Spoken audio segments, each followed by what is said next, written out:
반갑습니다. 코로나19 사태로 인해서 우리가 현장의 모임을 갖기가 매우 어려운 면들이 있어서 이제 이렇게 온라인으로 이렇게 또 시도를 해봅니다. 그래서 온라인으로 참여하시는 분들도 또 함께 또 좋은 또 스터디 또 공간을 또 함께 참여해 보시기를 바랍니다. 우리가 신론을 하다가 이렇게 중간에 멈췄기 때문에 신론 마지막 부분에 해당이 되는 7장, 8장 부분에 우리 천사론 또 사탄론에 대한 부분이 이렇게 소개가 마무리가 신론 마지막 항에 담겨 있습니다. 그래서 오늘은 둘로 좀 나눠봐서 신론 마무리로서 이제 그 사탄 귀신론, 천사론에 대한 부분들을 한번 다뤄보고요.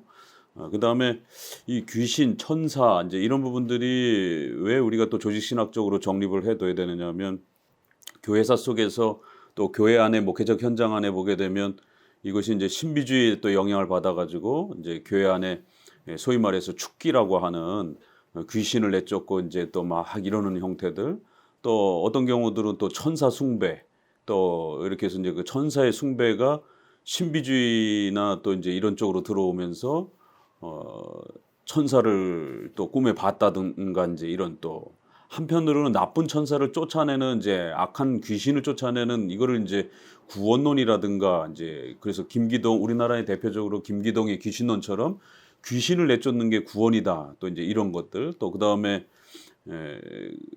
여러 가지 성도들이 또 이렇게 병이 났다든가 또 무슨 안 좋은 사고를 당했다든가 이러면 이제 그 모든 것들을 다 귀신의 이제 어떤 이러한 영향으로 생각하면서 축기 행위가 아주 중요한 어떤 신앙의 한 부분이며 요소인 것처럼 이렇게 취급하는 이제 이런 행위들, 또 거꾸로는 이제 선한 천사들을 또 지나치게 이제 또 너무 또 신비주의적인 또 이런 체험 현상으로 또 하나님의 어떤 임재와 하나님의 성령 충만함의 어떤 증거로 이렇게 또 자꾸 사용하려고 하는 그렇기 때문에 이제 천사를 봤다든가 또 뭐 이제 천사의 환상이라든가 이런 걸 경험했다든가 또 이런 걸 어떤 성령 충만과 성령 세례의 어떤 또 증거로 또 이렇게 사람들이 교회 안에서 자꾸 이렇게 아주 좀 과한 천사 숭배도 있고 또 이렇게 조금 낮은 형태로 천사의 어떤 경험들을 마치 성령 세례의 연속적인 어떤 또 다른 행위인 것처럼, 그래서 성령 세례라고 하는 그 은사주의가 결국 방언이라든가 이런 신비 체험하고도 연결되지만 또 귀신론, 천사론하고 연결돼서 축기를 행하는 이제 이러한 악마를 내쫓는 또 이러한 형태로도 나타나고요. 또 신비 체험을 통해서 또 천사의 어떤 독특한 황홀경과 경험들을 또 이렇게 누리는 것이 마치 은사의 어떤 아주 독특한 또 단계에 이르는 하나의 경험인 것처럼, 결국 방언을 이렇게 해야만이 이 은사의 이러한 새로운 경험 세계로 세컨드 블레싱이라고 하는 이러한 또 다른 세계로 이렇게 들어간다라고 주장하는 것처럼, 결국 이 모든 시도들은 다 성령 세례주의자들, 은사주의자들이 주장하는 신학의 논리고, 거기에 표지가 어떤 사람들은 방언으로 주장하는 사람들이 있고, 또 어떤 사람은 이렇게 귀신을 내쫓고, 또 어떤 사람들은 병 고치는 또 이러한 형태로 나타나기도 하고, 뭐 자기네들끼리는 다 달라요. 그렇지만 이제 우리가 볼 때는 다 같은 결국 그 성령 세례주의자들, 은사주의자들의 또 하나의 형태들이라는 거예요. 그 중에 이제 하나가 축기와 또 천사를 또 이렇게 동행하는 또 이러한 경험들, 이제 이런 많은 부분들이 또 목회 현장에서 쓰여지고 있기 때문에 더더욱 조심하고 주의를 해야 됩니다. 그래서 이제 이러한 천사에 대한 지나친 의존, 또 천사에 대한 또 그 악마와 귀신에 대한 또 이런 것들을 마치 구원에다가 적용하는, 그래서 이신칭의가 깨지는 이제 이러한 귀신 축출이 마치 신앙의 본질인 것처럼 모든 거를 이렇게 귀신의 현상으로 이렇게 끌고 가려고 하는 또 이런 행위들은 결국 구약에서 행해졌던 선지자들이 경고했던 아주 그 엄중한 그 경고들, 교회 안에서 그런 악한 영들과 이런 부분들을 너무 함부로 이렇게 수용하거나 다루게 되면 그것은 이제 또 결국 영매의 이런 신앙과 같은 형태로 취급되어질 수 있는, 또 오늘날 한국에는 또 워낙 샤머니즘이 한국 사회는 강합니다. 그러니까 전 세계적으로 이렇게 기독교인들의 여러 가지 이상한 현상들이 있지만 특별히 한국 사람들은 특별히 한국 기독교인들이 한국의 토착 문화인 이런 무당, 이런 샤머니즘, 이런 또 토종 비결, 점보고 이런 부분들이 한국 사람들에게는 굉장히 그 강한 유교 문화와 이렇게 연결되어서 아프리카 민족들처럼 이렇게 굉장히 이렇게 근대화된 이렇게 선진 사회의 어떤 교육을 받았음에도 불구하고 한국 사람들에게는 아주 오랜 정서상 이러한 그 샤머니즘적인 이러한 부분들이 아직도 많이 남아 있어요. 그러다 보니까 그것이 기독교로 들어오면서 결국 이러한 그 귀신과의 이러한 여러 가지 그 관계성들에 대한 이런 부분들을 잘못 이해해가지고 선한 쪽으로는 기독교인이 되고 나서도 전 세계 기독교인들하고 좀 굉장히 독특하고 다르게 신년에 점을 보러 가는, 그러니까 전 세계적으로 유명하게 크리스찬 중에 점을 좋아하고 점 보러 가는 이러한 행위들을 아무렇지 않게 생각하는 것이 한국의 기독교인들의 아주 독특한 현상입니다. 그러니까 이제 이런 귀신론이 이 기독교인들하고는 이렇게 마주대할 수 없기 때문에 최소한 기독교가 들어가게 되면 이런 부분들이 자연적으로 정리가 돼요. 근데 이제 한국엔 기독교가 들어오고 나서도 거의 100년이 넘었는데도 이렇게 신년에 토종비교 이렇게 점을 본다든가, 그러니까 무당집을 들락거리는 이런 부분들을 아무렇지 않게 생각한다라는 거. 크리스천들이 또 무당집은 아니어도 용한 사람, 이런 이제 주변에 또 무당은 아닌데 아주 그런 이렇게 좀 미래에 대한 어떤 이런 예언적 그런 점지 능력이 뛰어나다라고 하는 이런 주변의 사람들이 꽤 있어요.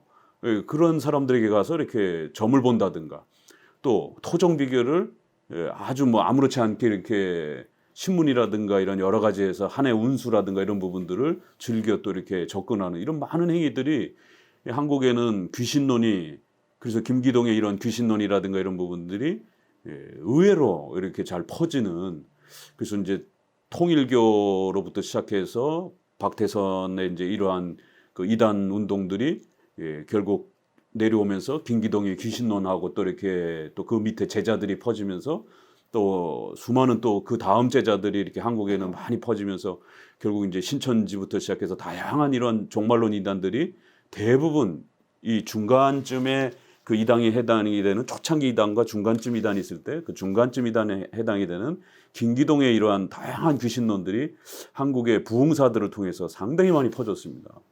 그러다 보니까 워낙 샤머니즘이 강한 또 그 민족성을, 정서적인 감성적인 또 민족성을 갖고 있는 또 한국 사람들의 이 정서에 이런 또 귀신론이 한국에 이렇게 교회 안으로 들어오면서 결국 70년대 80년대 소위 말해서 기도원에 이렇게 귀신 내쫓으러 가는, 그래서 병이 들었던 뭐 여러 가지 뭐 할렐루야 기도원부터 시작해가지고 귀신 내쫓고 병 고치고 또 사업 잘 되려고 뭐 애들 교육을 위해서 뭐 이런 것들이 모든 것들이 다 귀신과 이렇게 연결이 되고, 또 우리나라에서는 가게에 흐르는 저주를 끊어야 된다라고 하는 이제 이런 게 한국의 베스트셀러가 돼가지고 어마한 센세이션을 일으켰습니다.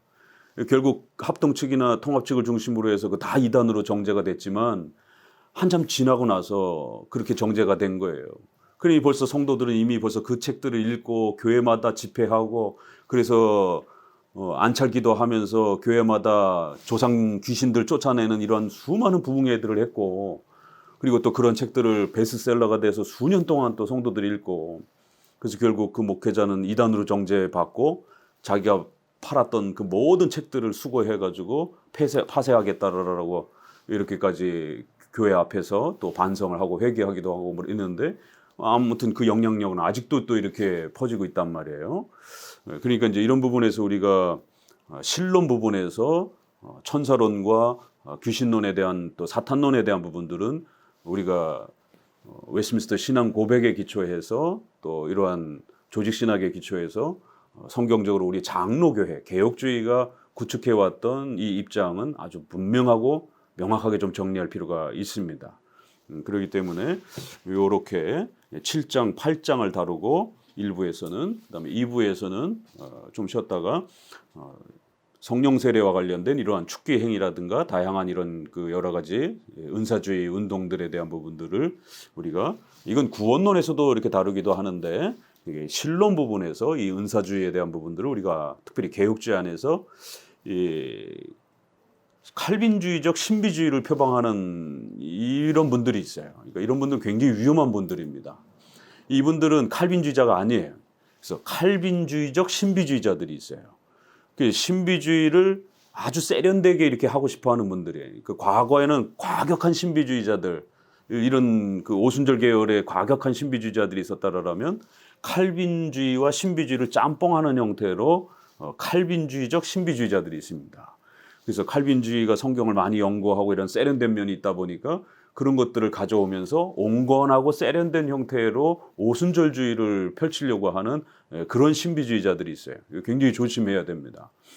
이제 그렇지만 이제 우리가 조금 좀 국률이 여겨질 수 있는 거는 그걸 거꾸로 신비주의적 칼빈주의자들이 있을 수 있어요. 그러니까 중심을 뒤에다가 이제 칼빈주의자에다가 둔다라면 칼빈주의를 표방하긴 하는데 아직 오순절주의와 신비주의가 신학적으로 정리가 잘 안 돼가지고 자꾸 칼빈주의를 표방하면서도 목회 현장이라든가 이런 데서 방언이라든가 또 축기라든가 은사주의라든가 이런 것들을 자꾸 이렇게 놓지 못하고 뭐 이렇게 자꾸 뜨거움을 이렇게 부흥의 시기에 이런 뜨거움을 자꾸 이렇게 펼치려고 하는 이러한 그 칼빈주의자들, 그러니까 이런 분들은 칼빈주의자긴 한데 조금 좀 이렇게 미흡한 칼빈주의자들이죠. 부족한 칼빈주의자들, 뭐 이렇게 좀 우리가 평가하면 될 것 같아요.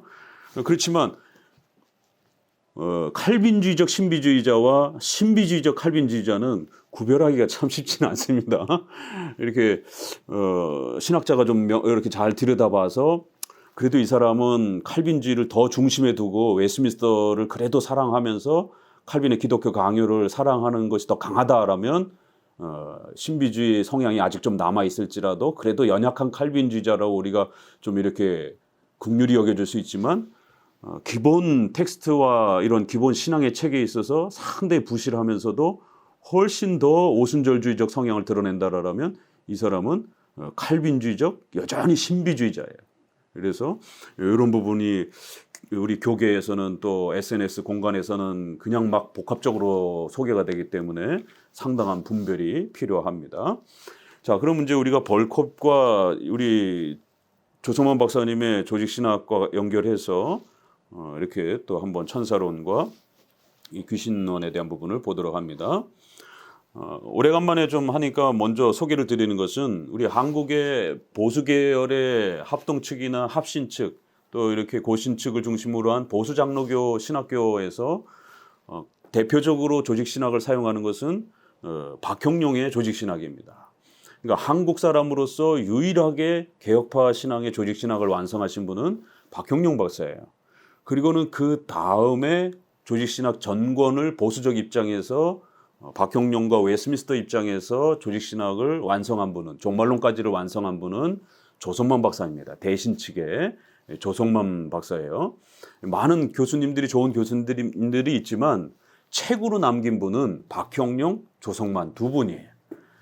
그리고는 이제 최근에 서철원 박사님이 작년인가요? 재작년에 이렇게 몇 년 전에 조직신학 정권을 7권인가요? 이렇게 해서 세 번째 조직신학이 나왔습니다. 그러니까 교파를 초월해서 적어도 웨스민스터를 따르는 보수적 조직신학이 한국 신학자의 손에 의해서는 박형룡, 조성만, 서철원 이렇게 나왔습니다. 그리고 이제 어떤 조직신학자들은 뭐 부분적으로 단권 몇 권을 이렇게 냈지만 신론에서 종말론까지를 전집으로 다 완성하신 분은 이 세 분이에요.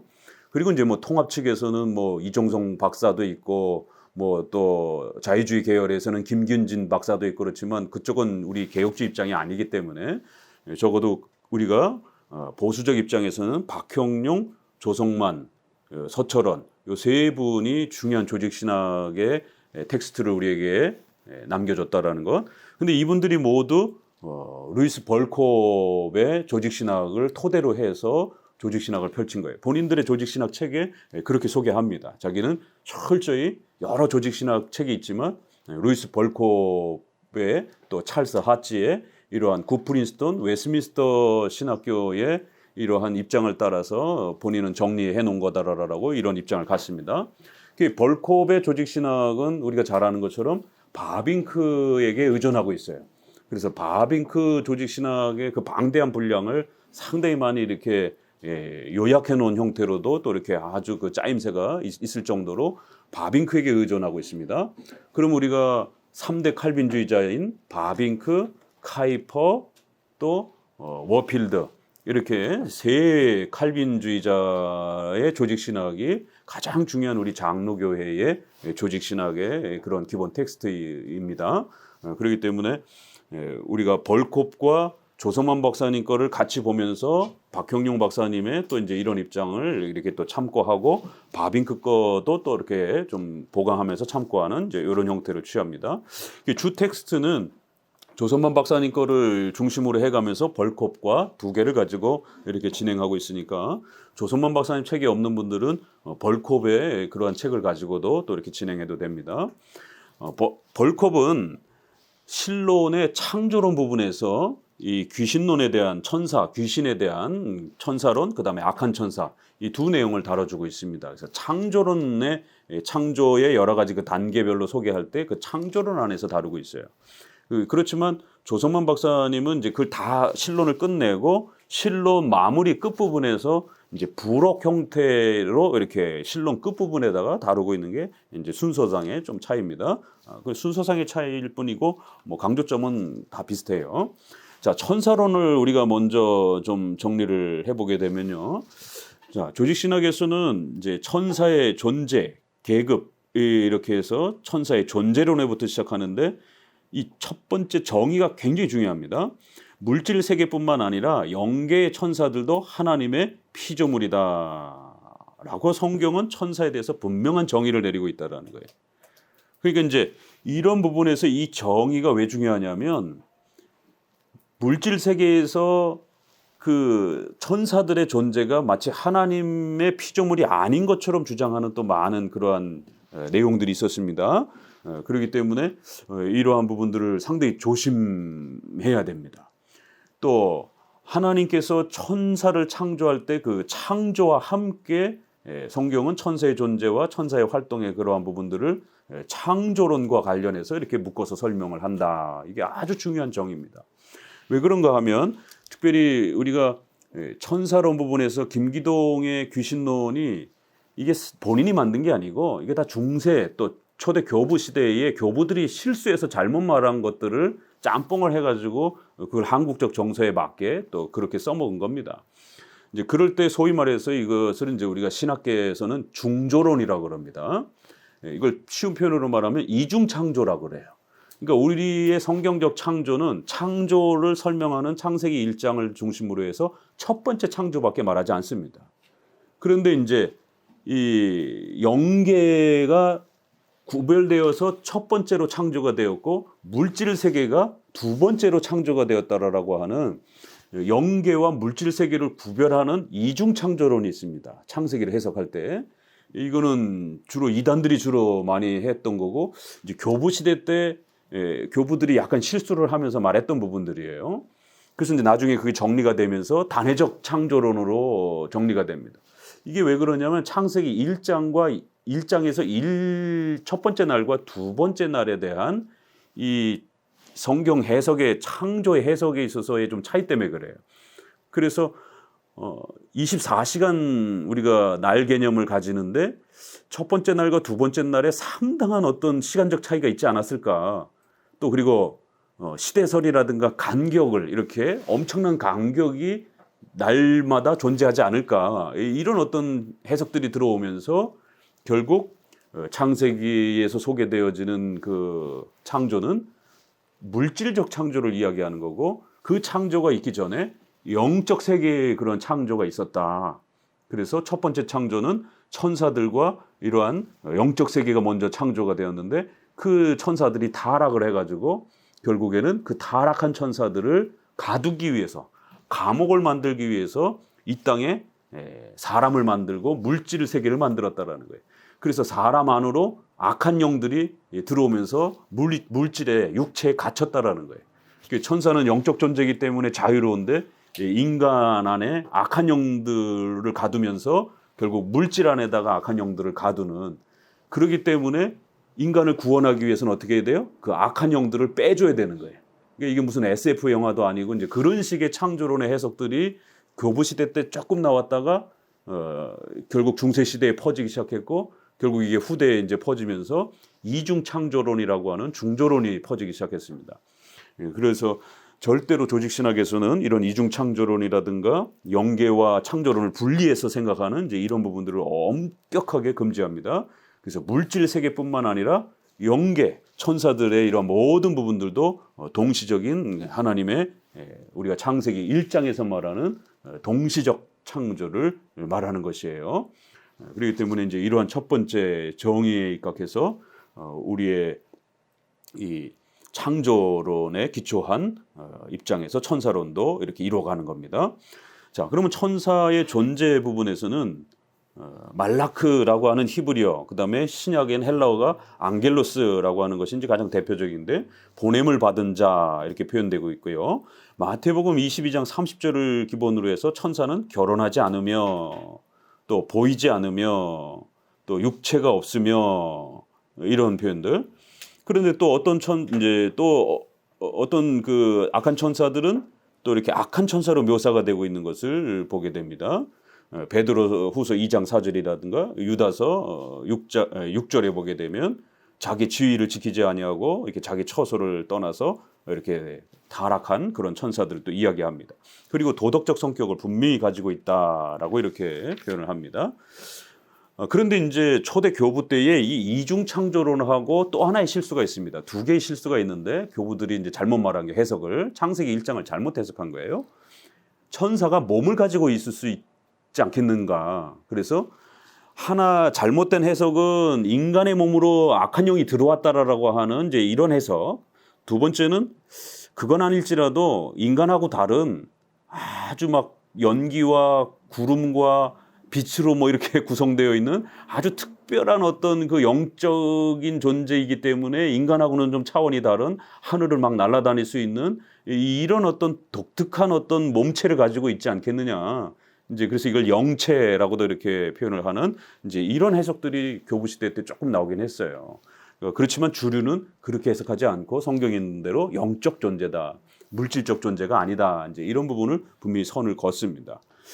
그런데 이제 이러한 부분들이 이제 자꾸 퍼지면서 중세 시대에 이제 여러분들이 유럽의 성당에 가보면 어떤 모습들이 많습니까?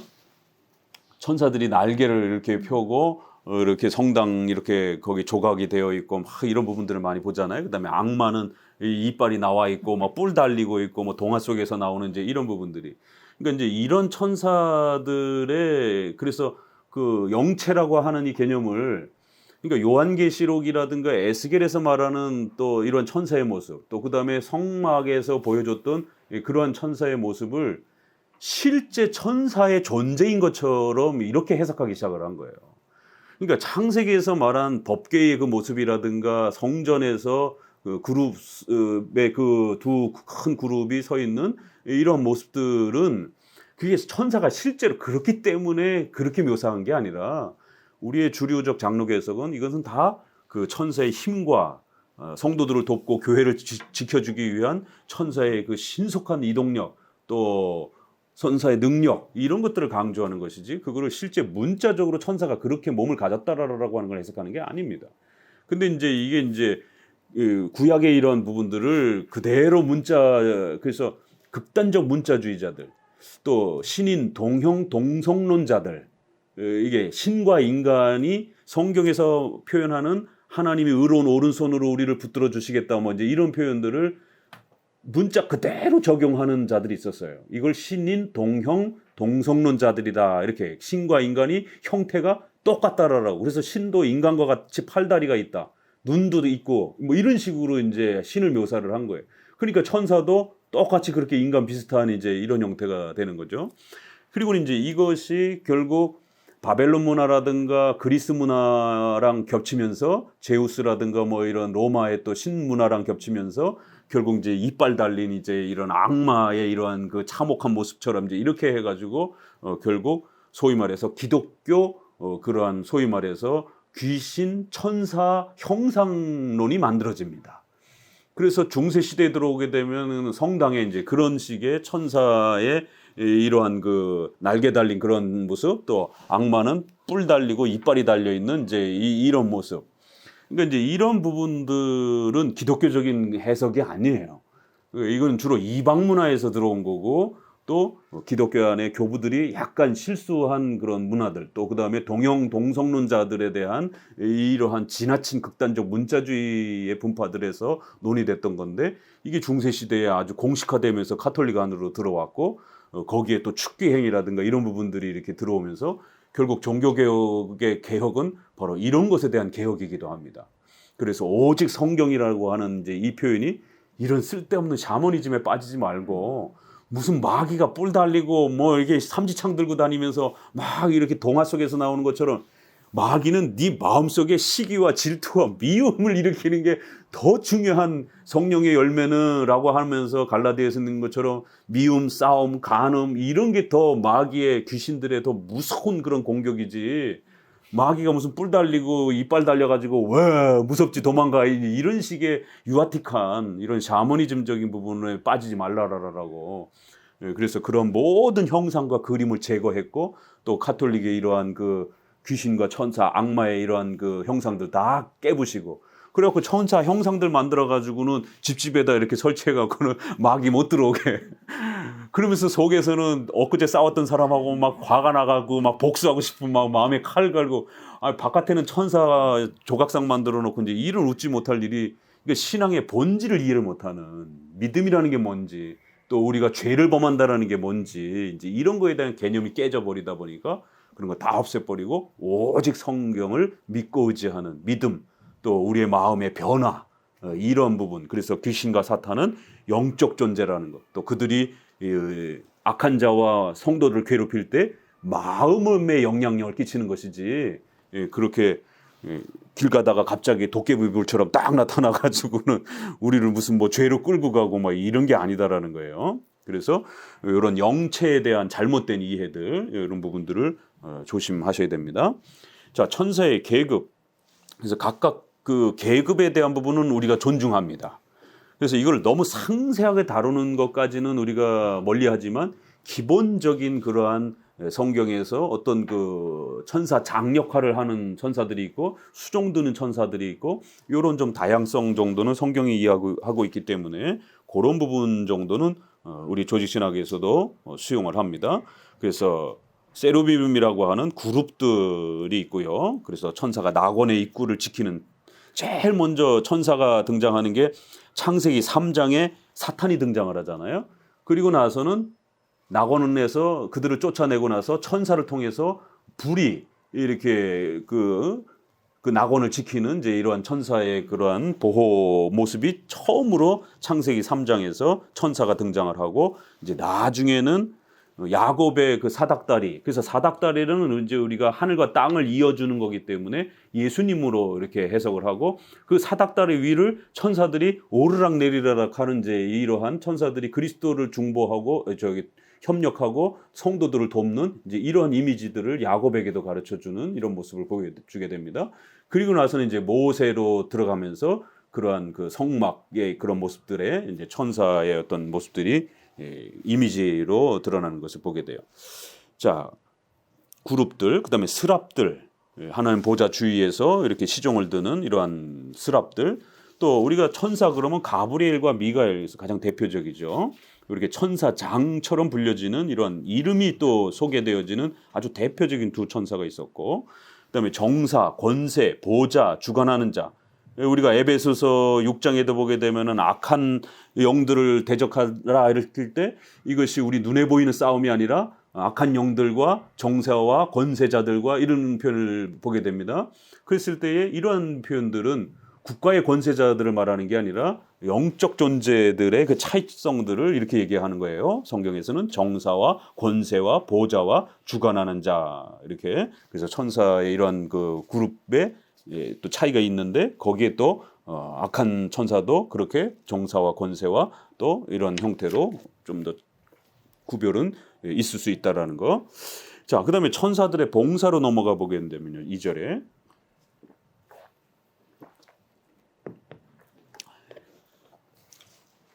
천사들의 봉사는 일반적인 봉사와 특별 봉사로 이렇게 나눠진다. 이렇게 해서 일반 봉사들은 창조와 관련된 여러 가지 그러한 기본적인 사역들을 우리가 이야기할 수 있겠죠. 그렇지만 더욱 특별한 목적으로는 히브리서 1장 14절에 그 유명한 구원의 그 후사들, 성도들을 섬기라라고 그렇게 부여해 주신 그 의무가 아주 중요한 천사의 그러한 또 특별 의무로 교회를 보호하고 우리 성도들을 돌보는 이러한 그 하나님의 도우심으로서 천사가 소개가 됩니다. 자, 그럴 때 이제 세 번째는 악한 천사들로 이제 우리가 넘어가면서 사탄과 귀신으로 넘어가 보게 되면요.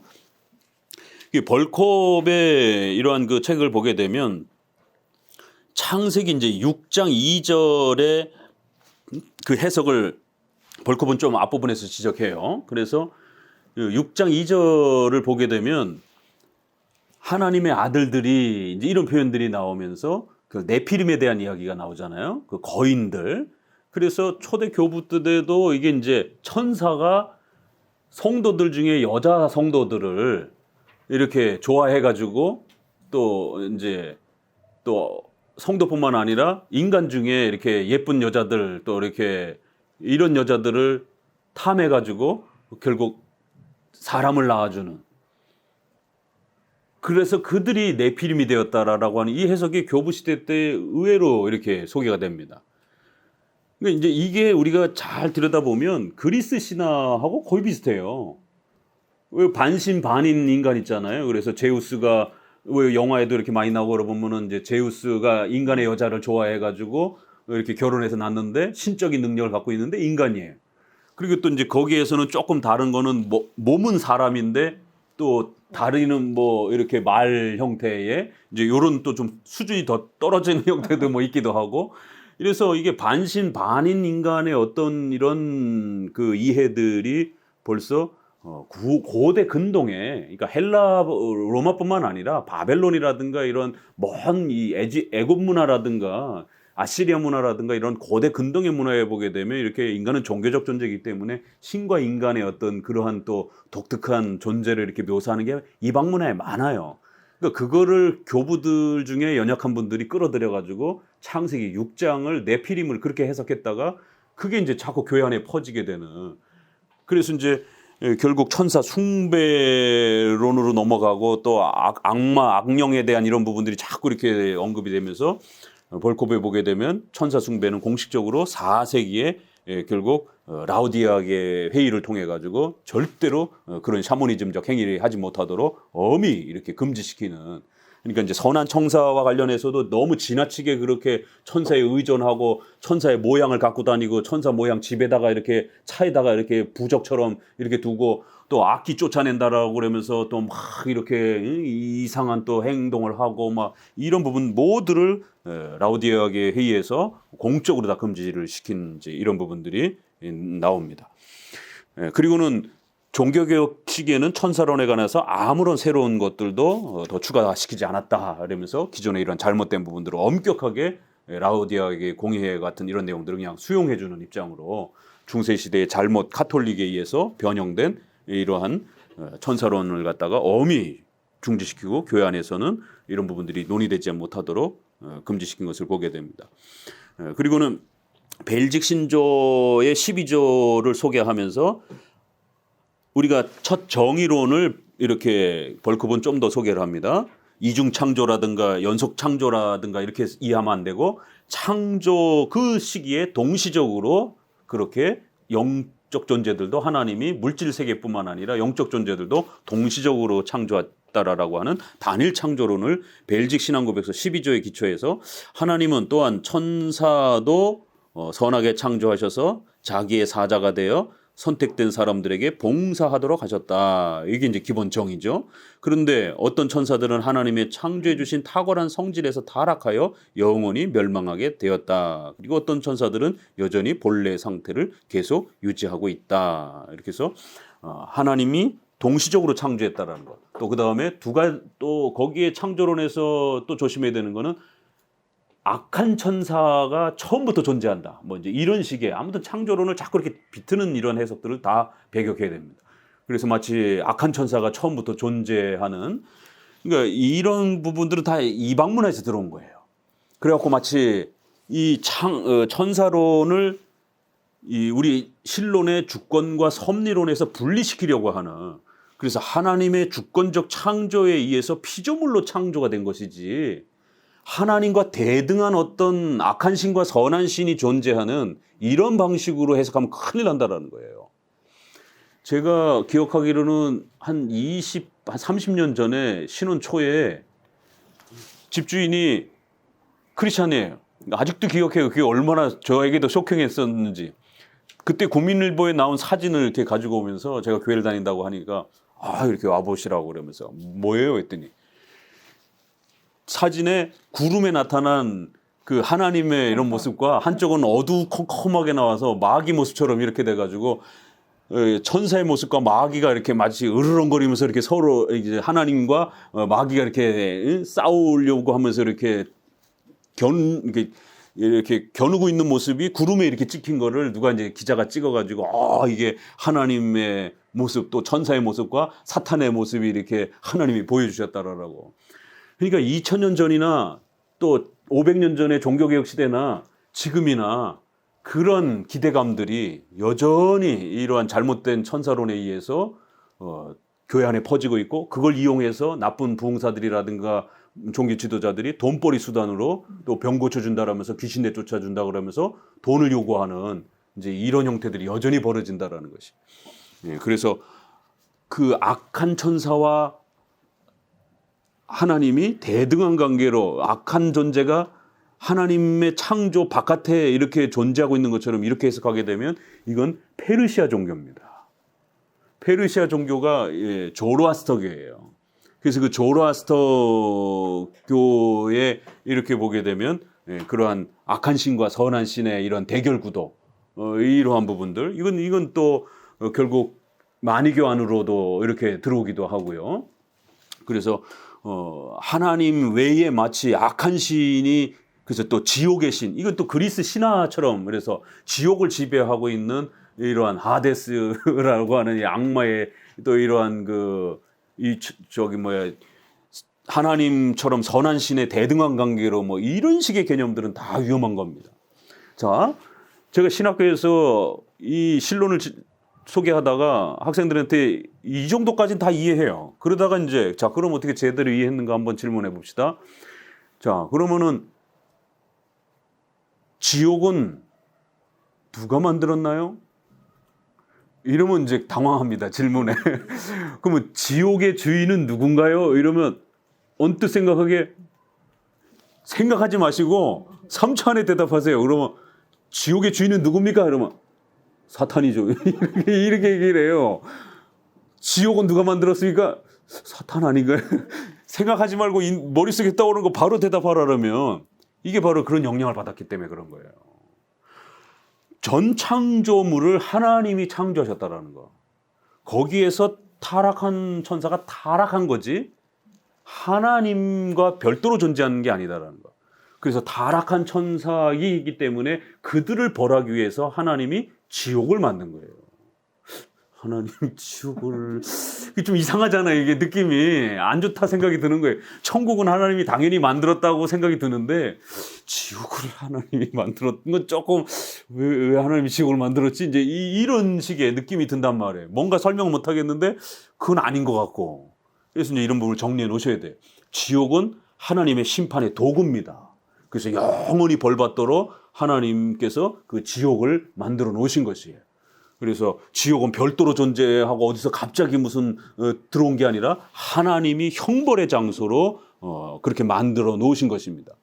그리고 타락한 천사는 별도의 존재가 아니라 선한 천사가 하나님의 창조에 의해서 선한 천사가 타락한 것입니다. 그렇기 때문에 지옥을 만든 거는 하나님이시다라고 조직신학에서 우리가 성경에서 또 이렇게 표현할 수 있는 거고, 또 지옥의 주인은 그렇기 때문에 하나님이시다라고 말을 하는 거고, 결코 사탄이 아닙니다. 사탄도 벌을 받아야 될 존재지 사탄이 그 지옥에서 무슨 하데스가 거기서 왕노릇하고 있는 게 아니에요. 이 땅에서나 왕노릇하도록 하나님이 잠깐 허락해 놓은 것이지 하나님의 신적 계획에 의해서 그것도 전능하신 왕이신 하나님이 그냥 사탄이 잠깐 이 세상에 자기의 어떤 힘을 발휘하도록 그래서 이 세상의 임금 신이라고 불려지는 것이지 실제적인 왕도 아니란 말이에요. 그리고는 지옥에 가서 나중에 가서는 최후 심판 이후에는 벌을 받아야 될 대상이지 사탄이 무슨 지옥에 가서 왕 노릇하고 거기들 악마들 다스리면서 이러면 사탄은 벌을 안 받는단 말이에요. 이런 개념이 아니란 말이에요. 그래서 사탄도 반드시 영원히 지옥에서 벌을 받는 겁니다. 귀신도 벌을 받는 거고 또 불신자들도 벌을 받는 거예요. 이렇게 해서 세 존재, 계시록에 있는 것처럼 사탄 단수로 표현합니다. 귀신들 복수로 표현합니다. 그 다음에 불신자들, 이렇게 인간 중에 불신자들 세 대상이 지옥에서 모두 다 영원히 벌을 받는 거예요. 자, 그렇기 때문에 이런 부분들을 갑자기 확 질문하게 되면 개념이 정립이 안 돼 있으면 이렇게 혹 생각을 한단 말이에요. 그러니까 이런 개념들이 굉장히 중요한 겁니다. 벨직 신조에서도 이렇게 분명하게 하나님이 주인이시고 그 타락한 천사 중에서 결국 선한 천사와 타락한 천사를 우리가 구별을 하는 거고, 그래서 선한 천사가 타락한 것이다라고 하는 것. 그리고는 그 선한 천사들의 주된 의무는 성도들을 보호하는 그런 목적이었다. 이렇게. 자, 그럴 때 이제 악한 천사로 이제 우리가 넘어가면 그러면은 악한 천사들이 왜 타락했는가? 천사들은 언제 타락했는가?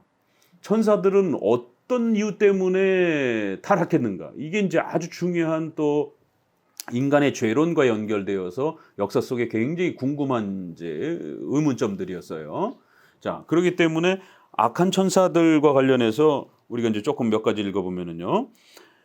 그들은 본래 악한 천사로 창조된 것이 아니다. 그들은 선한 천사로 창조되었다. 그러나 타락한 것이다. 이렇게 베드로 후서 2장 4절과 유다서 6절에 분명히 이렇게 타락했다라고 이렇게 표현합니다.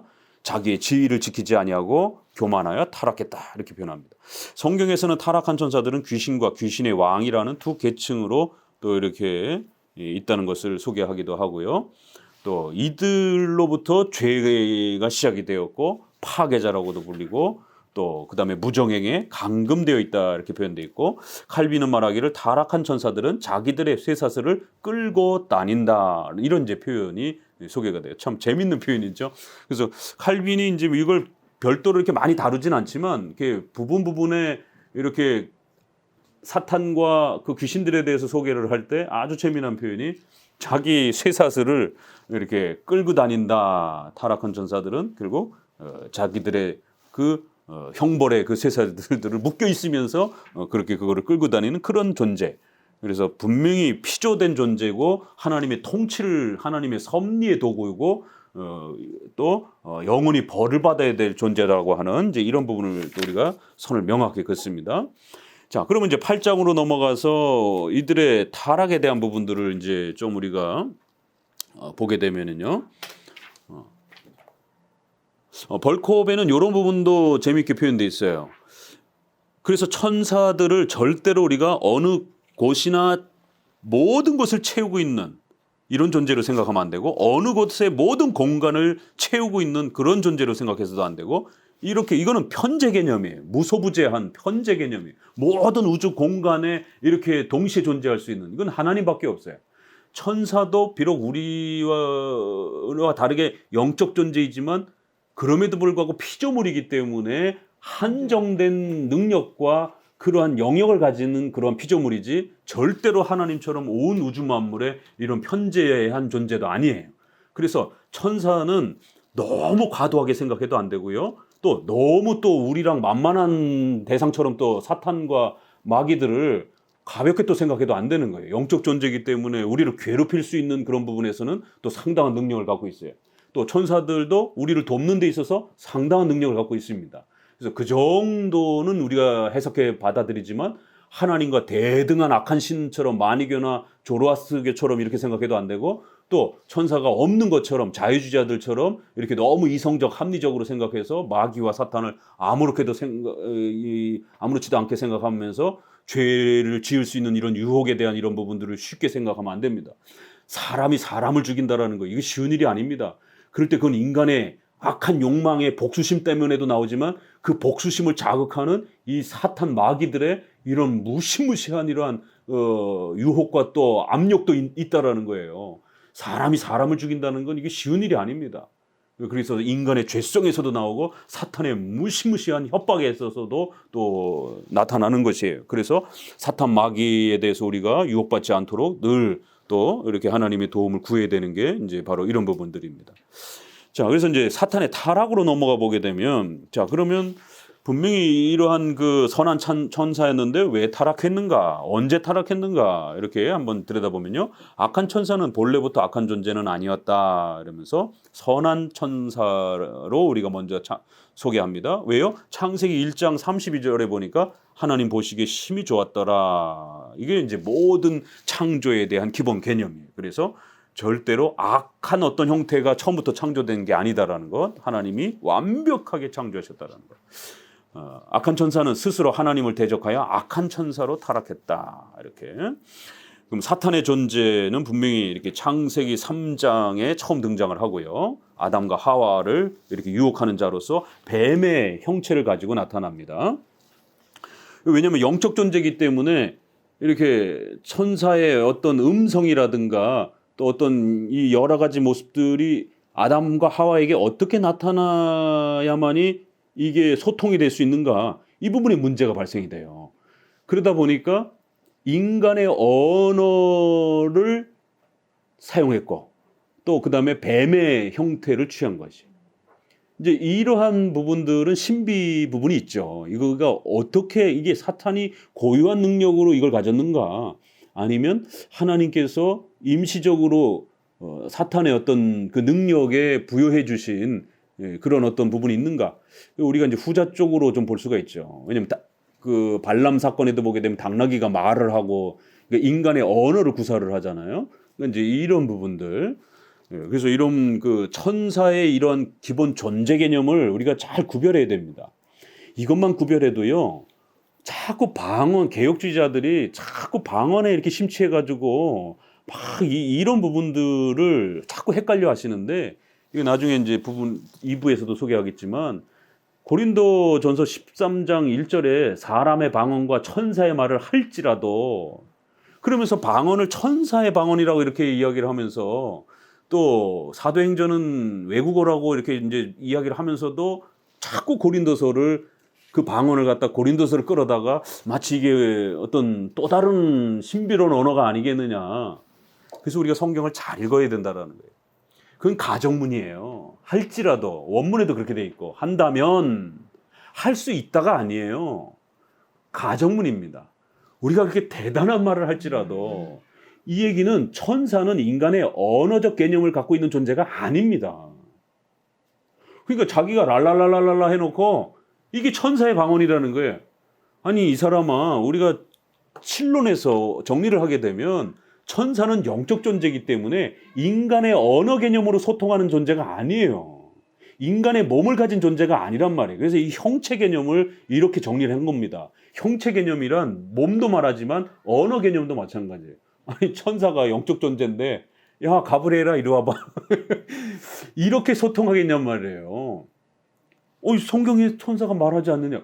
그건 인간에게 의사를 전달하고 하나님의 계시를 전달해 줘야 되니까, 영적인 하나님도 인간에게 자신의 계시를 하실 때 히브리어 헬라어로 말씀하셨잖아요.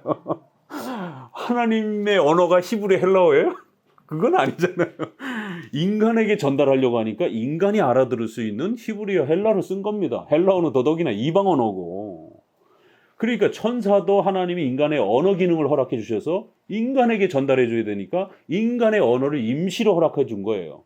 구약에 나와 있는 그 형체도 임시성으로 하나님이, 왜냐면 하나님은 창조주이기 때문에 얼마든지 임시적으로 만들 수 있습니다. 그리고 그걸 걷어가시는 거예요. 그 천사의 형체가 고정된 것도 아니고. 이게 기본 교리 개념입니다. 그래서 형체가 없다라는 거예요. 그럼 언어도 없다라는 겁니다. 그들의 언어는 있겠지만 인간의 언어가 아니라는 겁니다. 이것만 정리를 해도 고린도전서 13장은 다르게 해석해야 됩니다. 그래서 바울이 사람의 방언과 천사의 말로 이렇게 구별을 한 겁니다. 그래서 우리가 사도행전이나 고린도서에는 글로사라라고 하는 그 헬라어가 다 이방 언어를 말하는 거예요. 외국어를 말하는 거예요. 그래서 모든 우리 개혁주의 대부분의 90% 이상의 조직신학자들은 다 그 방언이라는 말을 이사야 구약에도 다른 외국 말로 하나님의 말씀을 못 알아듣도록 히브리어가 아닌 다른 외국어의 말로 쓰겠다라고 이들에게 계시를 감추겠다라고 하는 그런 진노의 외국어 개념으로 쓰는 것이지 절대로 이상한 말로 이런 개념을 성경은 쓴 적이 없습니다. 자, 그건 이따가 좀 더 소개를 하고요. 그래서 천사의 이러한 그 형태 부분에 있어서 우리가 이제 본격적으로 천사의 그 내용을 들어가면 그래서 사탄은 분명히 영적 존재고 인격적 존재고 천사들끼리는 의사소통할 수 있는 또 하나님의 뜻을 전달받을 수 있는 또 독특한 그 언어 체계가 있겠죠. 그렇지만 우린 몰라요. 그게 뭔지.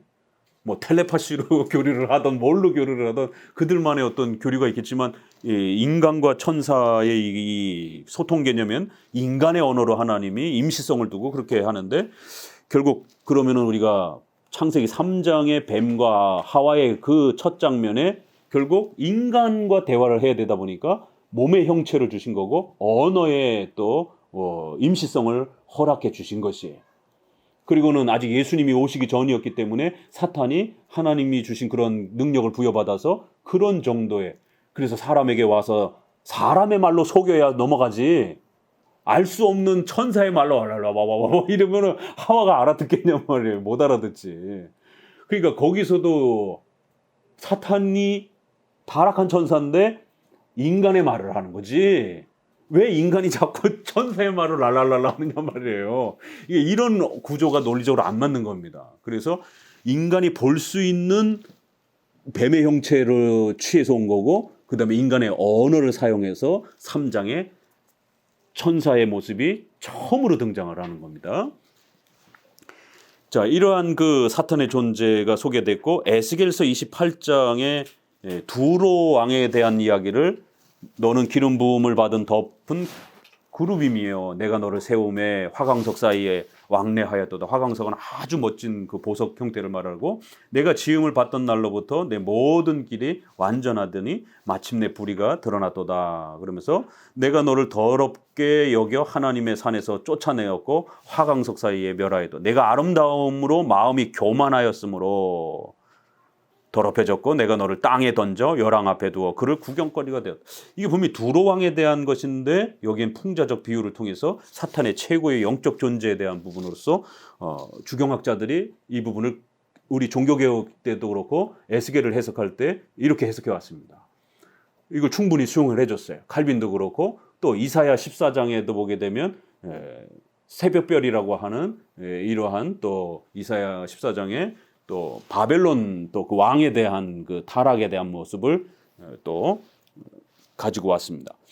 그러니까 이런 부분으로 이렇게 풍자적으로 비유를 하기도 하고 직접적으로 나타나기도 하고 또 환상 형태로 욥기서는 천상의 회의를 하나님의 보좌 앞에 불려나간 그러한 그 또 악한 신의 이러한 또 대화 장면이 나오잖아요.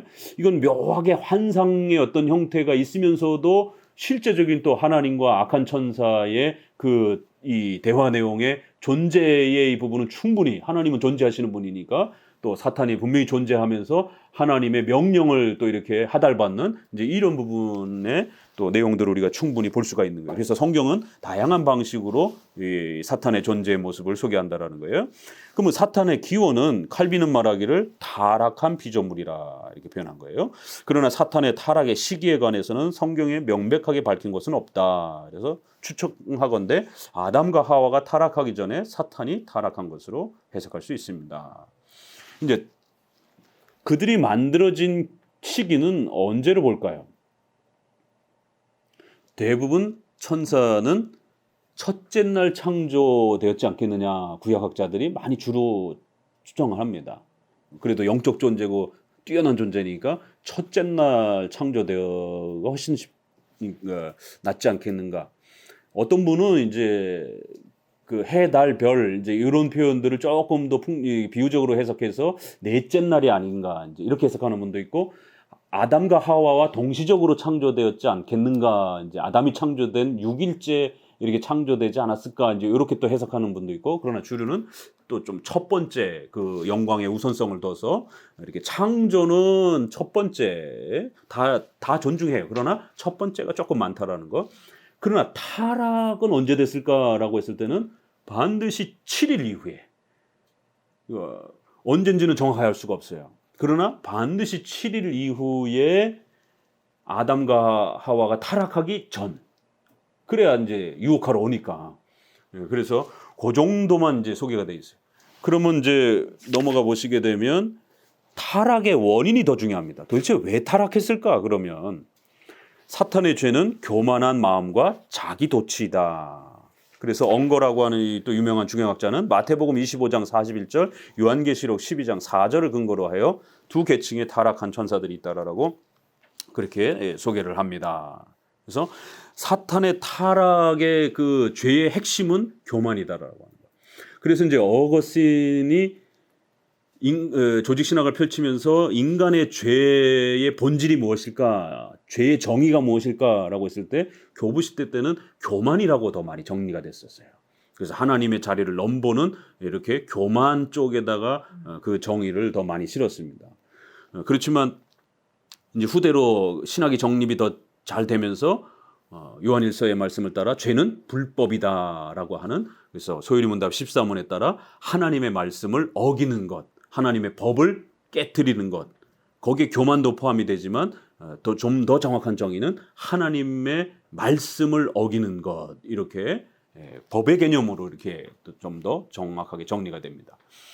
결국 이만큼 교만이라고 하는 것은 아담과 하와의 죄의 아주 중심이기도 하고 또 사탄의 타락의 근본 원인이기도 하고, 이제 많은 질문들이 있었어요, 구약에. 그러면 사탄이 왜 교만했을까라고 했을 때 여기에서 이제 조금 힌트를 주는 거는 히브리서 1장 우리가 앞부분에서 본 것처럼 그 구절 때문에 섬기라라고 소개되었던 이제 그 부분 때문에 이제 요 부분을 그렇게 좀 더 해석하기도 합니다. 1장 14절 히브리서, 육체가 없기 때문에 존재론에 있어서는 영적 존재인 천사가 훨씬 뛰어납니다. 그러다 보니까 훨씬 기능면에 있어서 낮은 인간을 섬기라라고 하니까 이게 이제 충분히 추론적 해석이 되는 거예요. 이건 어느 정도 우리가 수용을 합니다. 분명히 존재론 면에서는 천사가 뛰어난데 하나님의 인격의 형상을 인간에게만 허락했어요. 두 가지 위대함이 인간에게 주어집니다. 창세기 1장 2장을 보니까 하나님의 형상으로서의 인격의 풍요로움이 인간에게 주어졌다는 것. 천사에게는 주어지지 않았어요. 천사는 그냥 피조물로만 그렇게 창조됩니다. 그러나 인간은 피조물이면서도 동시에 하나님의 형상으로 창조가 돼요. 두 번째 뭐가 되겠죠? 그 지정의 인격을 사용해서 하나님이 인간과 언약 관계를 맺는, 그래서 영원한 생명이라고 하는 이러한 언약을 약속하시면서 선악과 명령을 주시면서 하나님의 복에 이러한 약속을 맺어주는 거예요. 천사에겐 그런 게 없어요. 그러니까 이 두 가지 위대한 인간에게 베풀어 주신 이 은혜를 천사들이 보면서 질투할 수밖에 없는 상황을 충분히 우리가 추론할 수 있고, 그 정도 부분에서 결국 거기에 마음이 들지 않았던 천사장 역할을 하는 사탄이 우두머리가 되었고, 그를 따르는 많은 이러한 또 귀신들이, 마귀들이 함께 타락하면서 이제 천사의 타락이 시작했다라고 보는 거죠. 사탄의 명칭은 뭐 한 40개까지도 성경에 나오기도 하고요. 이제 여러 형태로 나오는데, 뭐 이 세상 임금, 공중 권세 잡은 자, 뭐 이 세상 신, 귀신의 왕, 또 뭐 그다음에 이사야 14장 12절에 아까도 본 것처럼 새벽별, 이렇게 해서 이게 헬렐이라고 하는 히브리어의 표현이 라틴어로 번역이 되면서 루키페르 이렇게 번역이 됐어요. 이게 킹제임스 번역으로 바뀌면서 영어식 발음으로 루시퍼 이렇게 발음이 되는 겁니다. 그러다 보니까 많은 분들이 사탄 그러면 루시퍼 이렇게 알고 있는데, 루시퍼는 사탄의 고유한 대표 이름일 뿐이지 원래 고유한 사탄의 이름은 아니에요. 사탄의 이름은 성경에서 한 40가지 이상이 나옵니다. 그러니까 루시퍼는 번역상의 이름이에요. 절대로 그 어떤 특성상의 이름도 아니고, 차라리 특성상의 이름인 바알세불, 이 세대의 신, 거짓의 아비, 뭐 이런 게 훨씬 더 강한 그 사탄의 어떤 거고, 사탄이라고 하는 이 히브리어도 대적하는 자, 방해자 정도의 뜻이지, 이 히브리어로 사탄이에요. 그렇기 때문에 이거를 그냥 그대로 우리가 문자 음어라잖아요. 이렇게 소리 나는 대로 빌려다 썼을 때 사탄이라고 그러는 거고, 번역으로 쓰였을 때는 루시퍼 이렇게 정도이지, 이거를 사탄의 고정된 이름으로 이렇게 그거만 있는 걸로 이렇게 해석하면 안 됩니다.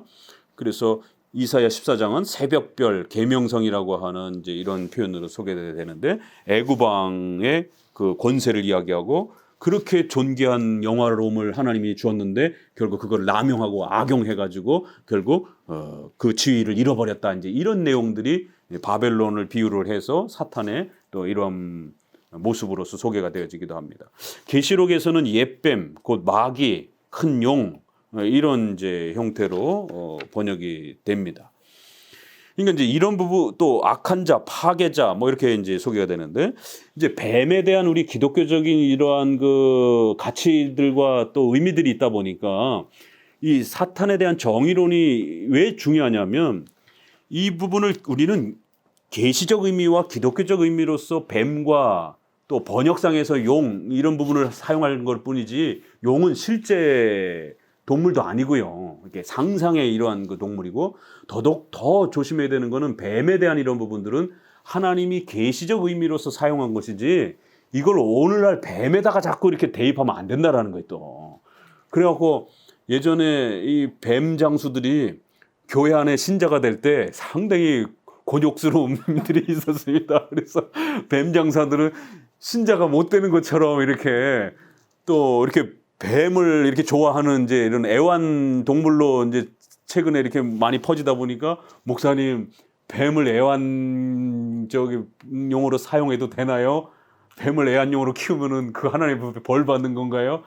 이 보편적 사람들은 좀 싫어하지만, 또 유달리 또 파충류를 좋아하는 사람들은 또 뱀을 좋아하고, 또 어린이 에버랜드라든가 이런 놀이동산에서 파충류를 이렇게 돌봐야 되는 사육사들이 직업을 선택하는 데 있어서 상당히 이렇게 양심적으로 어려움을 당한단 말이에요. 그러니까 이제 이런 게 개념이 정리가 안 돼서 그런 거예요. 그래서 마치 뱀을 돌보고 뱀을 키우고 뭐 이런 직업에 종사하면 사탄의 이러한 저기에 마치 자기가 종사하는 것처럼, 이런 건 절대, 이건 성경의 계시 개념으로서 하나님이 뱀을 사용해서 그리고는 없애버린 겁니다. 그리고 그 용어를 창세기에서 그 뱀이 도구로 쓰였기 때문에 계속 성경에서 반복적으로 쓰이고 요한계시록에도 사용될 뿐이지, 그 뱀과 관련된 어떤 일반 은총 차원에서의 직업이라든가 이런 부분들로 절대로 확장해가지고 그거를 무슨 사탄과 귀신의 어떤 연장선으로 해석하면 안 됩니다. 귀신의 존재와 명칭, 그래서 귀신은 사탄의 추종자, 사탄의 사자들이라고 한다 이렇게 표현하고, 신약에서도 뭐 다이몬 뭐 이런 표현도 있고, 영들, 악한 영들 이런 표현도 있고, 또 4절에 가서 귀신의 정체는 이제 사실 귀신의 생김새가 어떤 것인지를 결정적으로 말할 수 없다. 왜냐하면 성경이 그것에 대해서 침묵을 지키고 있기 때문이다. 그러나 성경은 마귀 또는 귀신의 활동에 대하여 과거와 현재와 미래적 사실을 아주 분명하게 언급하고 있습니다. 그래서 그 형체와 이미지를 절대로 이렇게 지나치게 강조하거나 그거를 마치 고정된 어떤 개념으로 쓰면 안 된다는 겁니다. 그러나 그 존재에 대해서는 분명히 우리가 인정을 해야 되고, 주기도문에서 아주 중요한 기도 제목이 나오잖아요. 우리를 시험에 들게 하지 마옵시며 악에 또 빠지지 않게 해달라라고. 그 악한 영들과의 그러한 싸움과 또 그 시험을 일으키는 자들에 대한 우리 자신의 죄의 유혹도 있지만, 악한 영들이 우리를 공격하는 부분에 대해서 분명히 잇따르라라고 경고하고 있는 거예요. 그래서 늘 하나님의 도우심을 구해야 된다라고. 그러니까 요 둘을 구별할 줄 알아야 된다라는 거예요. 그래서 이 악한 존재가 어느 정도냐면 엄청난 조직과 체계를 갖추고 있다라는 거예요. 그래서 그 능력도 분명히 있고, 그러니까 이제 이런 능력의 이런 개념도 우리가 성경의 계시의 이러한 그 신구약의 통일성과 하나님의 경륜 안에서 살필 수 있어야 됩니다. 그러니까 이런 게 정리가 안 되다 보니까 구약에 있는 그 사탄의 어떤 존재의 그 활동들, 그거를 그대로 끌어다가 연결을 하기도 하고 예수님과 사도들이 존재했던 직통계시가 존재했던 그러니까 구약은 어떤 시대예요? 예수님이 아직 오시지 않았기 때문에 일정한 부분에서 타락한 천사들과 악한 영들에게 상당한 권세가 그들에게 주어져 있던 시대입니다. 하나님의 경륜에 의해서 예수님이 오심으로 인해서 그 악한 권세가 파괴가 되어지는 그래서 이거를 계시록에서는 무저갱에 갇혔다 이렇게 말을 합니다. 그래서 사탄이 결박됐다 이렇게 표현하고 사탄이 별처럼 떨어졌다 이렇게 사도들이 전도하고 나와서 이래서 사탄의 본질적 권세가 파괴된 걸로 이야기를 합니다. 그러니까 구약의 사탄의 능력과 신약의 사탄의 능력이 신구약의 통일성과 차이성 개념 아래에서 이 부분도 차이가 납니다. 그래서 사탄이 악한 세계에 영향을 끼치고 교회에 해를 끼치는 능력의 방식에 있어서도 분명히 그 힘이 현격하게 낮아졌다라는 거. 왜요? 그리스도의 권세를 하나님이 높여주기 위해서 그리스도가 이 땅에 오신다라는 게 얼마나 대단한 것인지를 하나님이 드러내시기 위하여 사탄의 권세를 근본적 권세를 깨버린 것이에요. 창세기 3장 15절을 성취한 겁니다. 너는 뱀의 후손, 뱀과 그 후손이 발뒤꿈치를 상하게 하지만 그 여자의 후손이 뱀의 머리를 완전히 파괴시켜 버린다라고. 그래서 그리스도가 오시고 십자가에 못 박히심으로 사탄이 가지고 있었던 일정한 그 막강한 권세가 본질적으로 깨졌다라는 거예요. 다만 최후 심판 전에 아직은 하나님의 경륜에 의해서 그 힘의 미약한 부분들이 남아 있도록 이렇게 하나님이 배려하고 그 통치의 섭리의 경륜을 그렇게 집행하신 것이에요.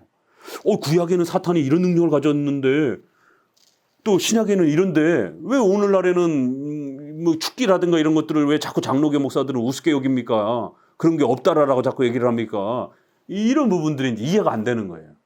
그래서 구약에는 막강한 힘과 권세를 가지고 한 나라를 막 지배를 하고 나라의 전체를 이렇게 애굽에도 출애굽의 이러한 역사들을 보게 되면 또 신약에도 만만치 않아요.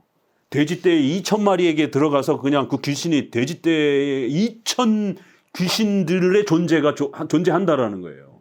그러니까 숫자상으로도 막강한 이런 형태들. 그래서 천사의 그룹은 그보다 더 훨씬 더 크지만 어찌됐든 사탄의 그룹들도 상당한 그 세력을 가지고 또 일반 사람들이 이 케어할 수 없는 쇠사슬로 묶어놨는데 그거 다 끊어버리고 무덤에서 살고 뭐 밥을 굶어도 오랫동안 이렇게 막 초자연적인 어떤 이런 힘들을 발휘하잖아요.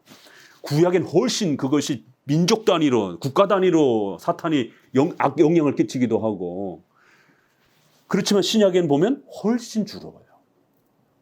비록 강력한 능력을 발휘하지만 사도와 예수님과 사도들이 존재했던 시대였기 때문에 분명히 일정한 또 힘을 발휘를 합니다.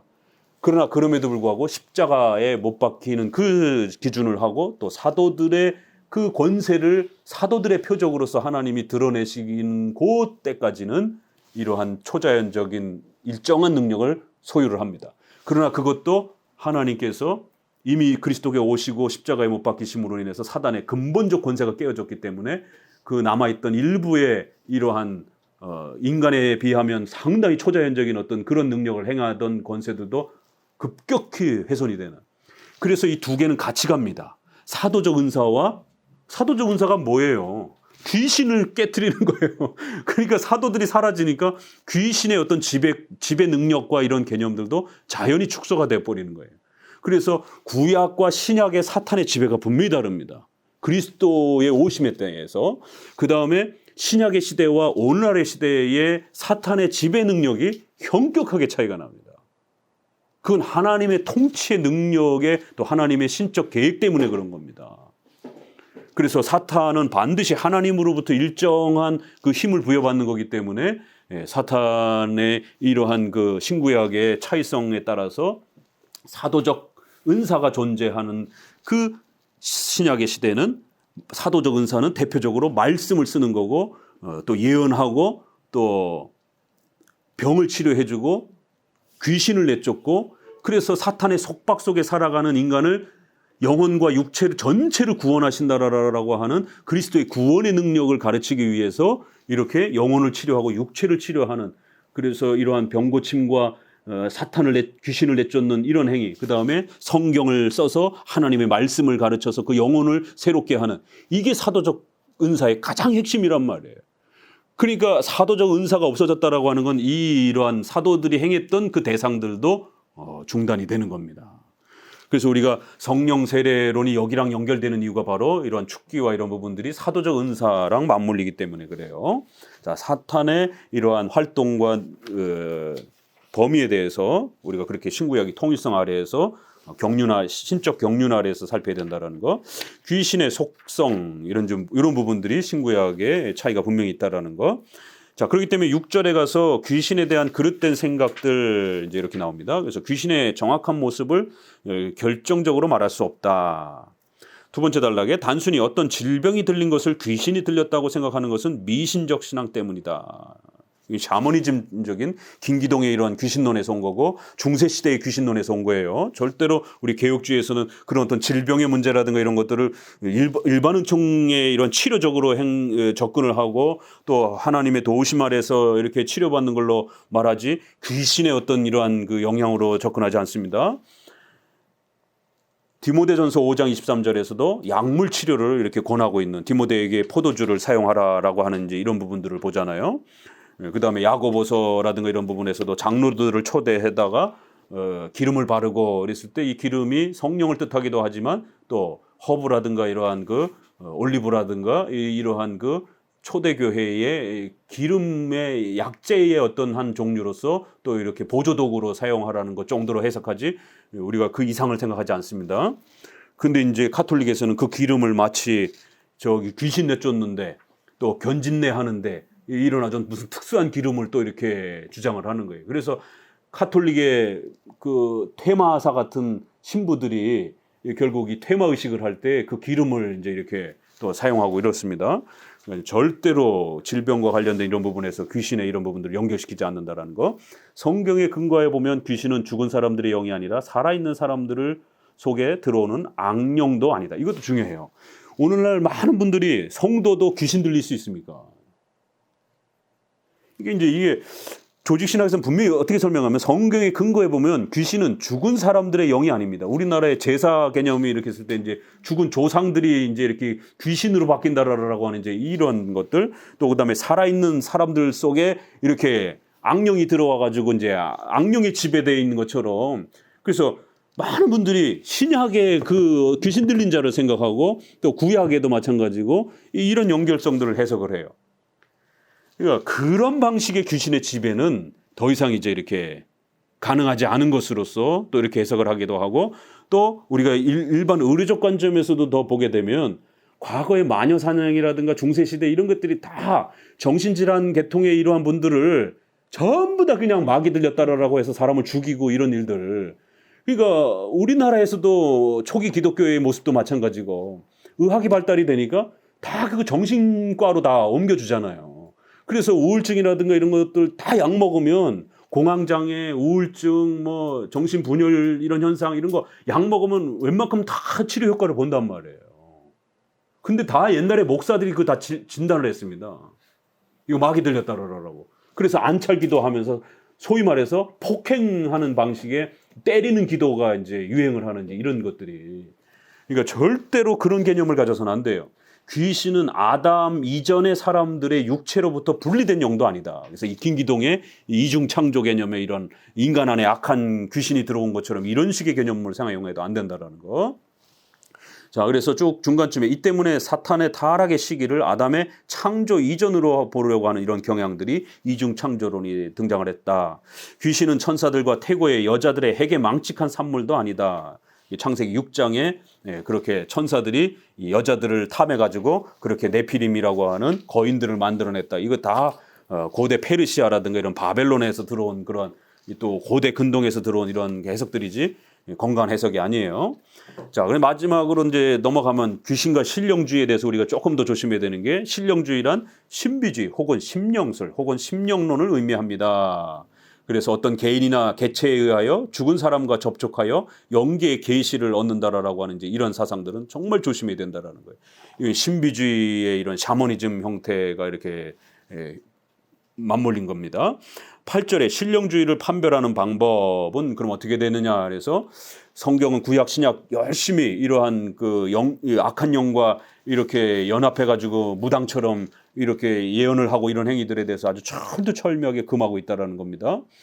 우리가 이제 대표적으로 사무엘상 19장 9절에서 10절에 보게 되면 여호와의 부리시는 악신이 사울에게 접하였으므로 다윗이 손으로 수금을 탈 때에 사울이 단창으로 다윗을 벽에 박으려 하였으나 그래서 이제 악한 영이 사울을 괴롭히는 이제 이런 장면도 나오고요. 또 그 다음에 이 사무엘상 마지막에 가게 되면 사울이 사무엘을 이제 불러 올리는 무당을 통해 가지고 그래서 이 무당이 불러 올린 이 사무엘이 진짜냐 가짜냐 여기에 대한 논의가 많아요. 그럴 때 칼빈을 비롯해서 우리 모든 대부분의 90% 이상의 우리 장로교 해석은 이게 사탄과 귀신들의 장난으로 해석합니다. 비록 그 예언의 내용이 맞는다 할지라도 사람들이 헷갈리는 게 이거 사탄이 맞는 말 하지 않았느냐. 사울 죽는다고 예언했지 않느냐.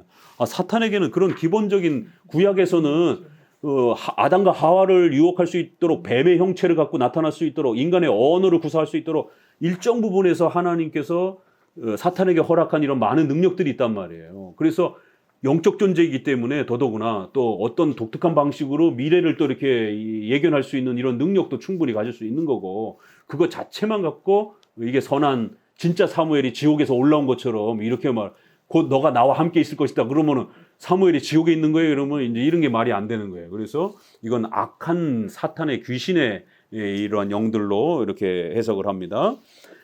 자, 그렇기 때문에 절대로 사탄과 귀신과 성도가 이렇게 맞물려 가지고 뭔가 이렇게 연합이 되는 이런 부분들은 절대로 기독교적 개념이 아니라는 겁니다. 하나님은 자연적 방법을 통하여 고치시기도 하지만 신앙적 기도를 통하여 고치시기도 한다. 하나님은 하나님의 뜻에 따라 완전히 고치시기도 하고 고치시지 않기도 한다. 그렇기 때문에 맨 아래 달라 마귀는 추방되어야 한다. 마귀를 추방하는 방법으로서 이교도들의 방법이 있다. 그것은 이제 주문에 의하여 또는 귀신 들린 사람을 때리고 바늘로 자극하고 불로 지지는 등 이게 이제 중세 시대에 이제 마녀들 이제 할 때 마녀를 화형시키잖아요. 왜 단두대에서 고통을 없이 목을 자르는 걸 안 하고 왜 화형을 시켰을까요? 이게 이제 귀신이 죽는 방법이라는 거예요. 이게 귀신은 불로 태워야만이 죽는다라고 하는 이런 아주 야만적인 일들이 결국 이 귀신론이 잘못 정리될 때 이제 그런 일이 벌어졌고 또 귀신 들렸다 해가지고는 애들을 막 폭행해가지고 애들이 그 폭행에 못 이겨서 죽는 이런 부분들이 벌어집니다. 최근에 이 과격한 청교도주의, 이게 경건주의 안에서도 이제 이런 일이 벌어집니다. 이 귀신론을 잘못 개념을 갖고 있어가지고 결국 이제 이러한 그 신령주의에 대한 이런 부분들이 결국 소위 말해서 은사주의자들이 제세례파에 의해서 은사주의자들이 등장을 했고 그 제세례파가 영국으로 넘어오면서 어떻게 자리 잡았느냐면 그 폭스인가요? 그 케이코 교도들이 이렇게 막 쓰러져 가지고 막 이상한 소리하고 예언하고 직통계시 보고 제세례파가 했던 그를 그대로 끌어다가 그 이제 존 오웬의 사역 그 시기에 활동을 하다 보니까 존 오웬의 사역에 굉장히 방해거리가 되고 근데 문제는 존 오웬도 그런 어떤 성령의 뜨거운 은사를 이렇게 이야기한단 말이에요. 그러니까 이 폭스가 그런 아이디어를 어디서 얻었는지 그리고 그 폭스의 제자들이 결국에는 그 영국의 에딘버러의 이런 그 대학교 그러니까 존 오웬이 활동하고 있었던 그 대학교에 여자 둘이서 그렇게 이제 은사 받았다고 그러면서 왜냐면 그때의 그런 은사주의와 그러한 그 신비적인 그런 현상들의 이런 가능성들을 회중파 사람들이 뜨거움을 이렇게 교리를 전통적으로 강조하던 이러한 전통적 신앙, 개혁주의 신앙에서 교리 외에 결국 뜨거움이 더 있어야 된다라고 하는 이제 이런 교리와 뜨거움을 이렇게 함께 가져야 되는 이런 방식으로 신앙이 이제 이렇게 틀어지면서 그 뜨거움에 대한 어떤 아이디어가 퍼지기 시작했고 결국 제세례파로 이어지는 이제 이러한 분파들이 그 뜨거움을 그렇게 접목시키면서 영국에서 결국 청교도들 안에 회중파 안에 또 에드워드가 사역하고 있었던 그 대학교 안에서 결국에는 이제 이러한 그룹들의 영향을 받은 여자들이 이제 예언한다라고 그러면서 소위 말해서 오늘날 여자 목사들이 막 이제 그런 부분에서 예언 활동하고 이런 거랑 비슷해요. 그래서 결국에는 오웬을 조롱하기 위해서 전통적 질서 이런 것들을 비난하기 위해서 영국의 이런 질서들을 비난하기 위해서 옷을 다 홀라당 벗고 요즘에도 왜 페미니즘 여성들이 가슴 다 드러내고 막 시위하고 이게 전통적 질서에 대한 어떤 저항의 어떤 상징처럼 그 유명한 그 들라크루아인가의 그 저기 프랑스 저기 혁명 그 사진 여성이 가슴 이만큼 드러내놓고 깃발 들고 이런 것도 이게 기본 질서에 대한 그 여성을 이렇게 옷을 꼭꼭 싸매 놓잖아요. 이제 이런 것에 대한 어떤 저항적 개념으로. 그러니까 존 오웬의 그 역사에 그 당시에 결국 여성들이 그렇게 옷을 훌라당 벗고 이 케이커 교도들이 막 예언하고 막 이상한 이러한 그 환상 체험하고 또 막 귀신 들린 사람들 막 축기한다고 막 이래갖고는 결국 오웬이 그 계열의 사람들 다 나중엔 이단으로 정죄를 해버리고 이제 이런 어떤 엄청난 혼란에 빠지게 됩니다. 그러니까 결국 회중파 계열 안에 이런 부분이 들어오는 거예요. 그러니까 왜 회중파 교회들 안에 이런 에피소드들이 등장을 하는가? 이제 우리가 한국에 소개된 이 회중파 계열의 내용은 사보이 선언, 그다음에 존 오웬의 이러한 죄죽임, 또 이런 좋은 면들만 많이 소개가 돼 있어요. 그러니까 교회사 속에 크로멜과 연결이 돼가지고 장로교로 축출하는 장로교 목회자들, 신학자들 의회를 해산하면서 다 내쫓는 이런 슬픈 정말 이런 역사.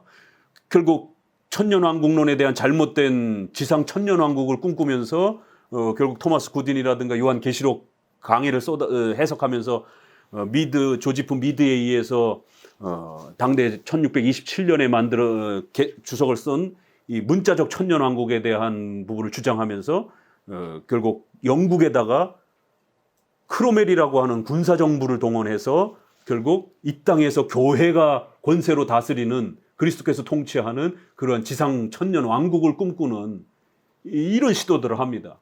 그게 이제 독립파를 통해서 브라운주의자들을 통해서는 뉴 잉글랜드로 결국 가가지고 거기가 새로운 하나님의 지상 천국의 땅이다라고 하면서 이런 역사가 있어요. 종말론 부분에서는 천년 왕국주의를 회중파가 수용을 하게 됐고 거기에 이러한 뜨거움이 결국에는 신비주의적 운동, 그 뜨거움을 어떻게 표현할 것이냐 이제 이런 해석들이 결국 이제 신비주의 운동을 이렇게 일부 수용을 하게 되는. 그래서 본인들도 어디까지를 수용해야 될 것인가를 고민하다가 결국 이제 그 과격한 그들을 이제 이단으로 정죄하는 이제 이런 갈등들이 등장을 합니다. 요게 조나단 에드워드의 부흥운동에도 보면 똑같잖아요. 그래서 신앙 감정론이라는 것도 너무 지나치다 싶으니까 건강한 뜨거운 운동은 어떠해야 되는 건가? 이거를 이제 나름대로 구별을 하려고 과격한 뜨거움과 온건한 뜨거움을 이제 이렇게 구별을 하는.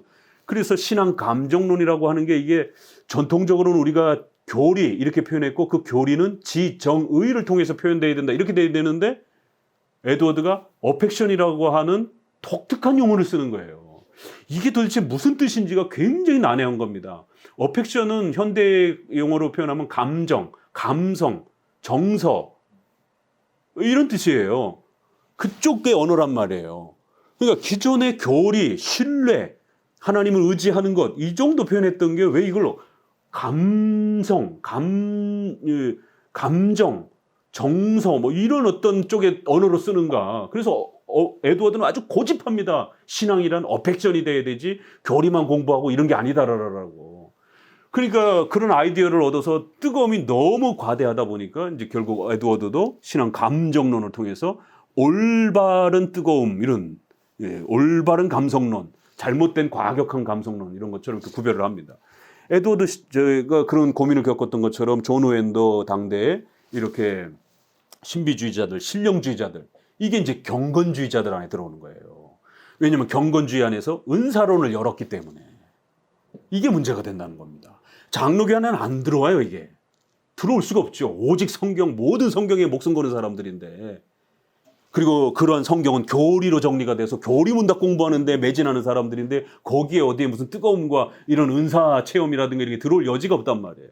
그런데 결국에는 이 은사주의의 개념이 들어오면 반드시 뭐가 들어와요? 사도적 은사가 연속성이냐 단회성이냐에 대한 논의가 발생이 될 수밖에 없는.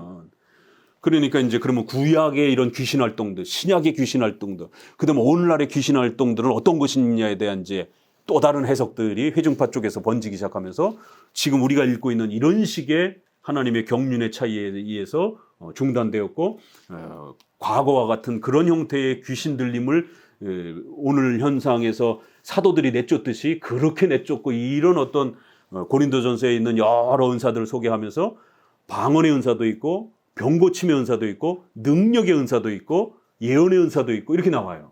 그럼 여기에 보게 되면 이 능력의 은사가 뭐냐? 병 고침은 명확한데 능력의 은사는 뭐냐? 이게 바로 귀신 내쫓는 걸 말하는 겁니다. 대부분 다 그렇게 해석합니다. 이 능력의 은사는 귀신을 내쫓는 거라고. 그러니까 방언을 은사주의자들이 자꾸 연속성이라고 주장을 하게 되면 예언도 끌고 들어와야 되고 병 고치는 것도 끌고 와야 되고 귀신 내쫓는 것도 끌고 와야 돼요. 그러니까 오순절주의자들이 그 주장을 하는 겁니다. 아니 오순절의 은사가 연속된다니까 그쪽은 다 연속된다고 얘기를 하는 거예요. 그런데 이제 이 중간쯤에서 장로교하고 오순절파에서 중간쯤에 자꾸 이렇게 왔다 갔다 하는 분들이 다 갖고 오기는 무리수가 있고, 그러면은 계시도 다시 쓴다 그러잖아요. 직통계시 한다 그러잖아요. 오순절파들은 영서도 쓴다 그러잖아요. 막 이렇게 방언 이렇게 영서도 쓴다 그러고. 그러니까 그렇게까지는 주장을 못 하니까 부분적으로 가려내고 방언만 은사의 어떤 특별한 능력으로 이렇게 이런 식이 되는 거예요. 그러면 오순절주의자들이 아니 왜 방언은 되고 축기는 왜 안 돼? 병 고치는 건 왜 안 돼? 이런 식이 따지는 것이죠. 그러니까 이건 이제 그분들이 해결하라고 그러고, 우리는 방언이고 뭐고 병 고침이고 축기고 간에 이런 행위들을 하면 안 된다는 거예요. 이건 사도적 은사니까. 자, 그래서 오늘 조직신학과 관련해서는 먼저 첫 번째 시간에서는 조금 후반부 2부에 대한 내용을 조금 예고를 했고요. 그런 내용들의 은사론과 관련된 부분은 좀 나눠서 2부에 다루고, 일단 기본 조직신학 개념 아래에서는 이렇게 사탄의 존재와 또 사탄의 그러한 활동, 범위, 또 이런 부분들이 특별히 신약과 구약, 또 그다음에 신약이 완성된 이후에 오늘날 교회 시대에는 어떻게 또 이런 부분들을 우리가 좀 더 이렇게 이해해야 되는가, 이 정도까지 또 이렇게 한번 정리를 해보았습니다. 좀만 쉬었다가 한 5분만 쉬었다가 2부에 좀 다루도록 하겠습니다.